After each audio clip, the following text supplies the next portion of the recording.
Good morning, I'm Robyn Dwyer and this is your US Morning Call. It looks like a better day ahead on Wall Street after yesterday's falls.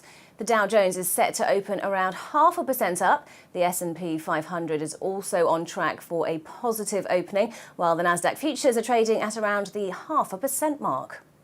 Some of that positive vibe can be put down to growing confidence that an end to the partial government shutdown may be in sight. The Republican Senate Majority Leader has laid the groundwork for a vote on Thursday on a Democratic Party proposal to fund the government for 3 weeks. It would do so without attaching $5.7 million in funding for the president's proposed border wall. Even so, it's not clear if President Trump will support the temporary measure. His spokeswoman insists the quickest way to end the shutdown is for Democrats to support the president's proposal.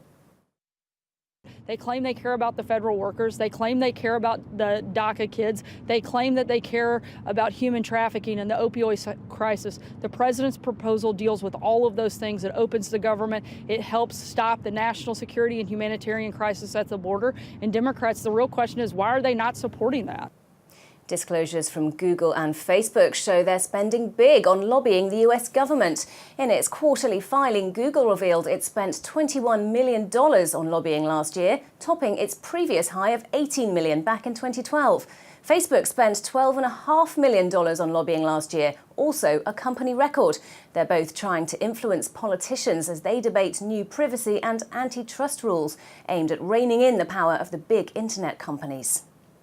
The White House has denied reports that preliminary trade talks between US and Chinese officials have been cancelled.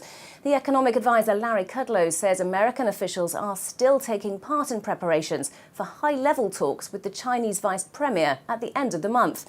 But Mr. Kudlow insists that President Trump will not soften his hard line on intellectual property just to get a trade deal. He says the negotiating team will push China on structural issues as well as trade imbalances.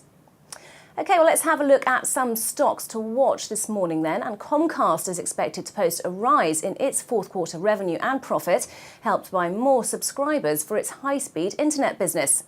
Procter & Gamble is expected to report a drop on second quarter revenue due to weak demand for its baby, feminine and family care products. The company has been raising prices for some goods to make up for higher commodity costs. And Ford is scheduled to report a fourth quarter profit that comes in below Wall Street's expectations. Investors will also be looking for details about the automaker's ongoing restructure and its new alliance with Volkswagen. And that is today's Morning Call. Don't forget to watch more videos on Reuters.com. I'm Robyn Dwyer and this is Reuters.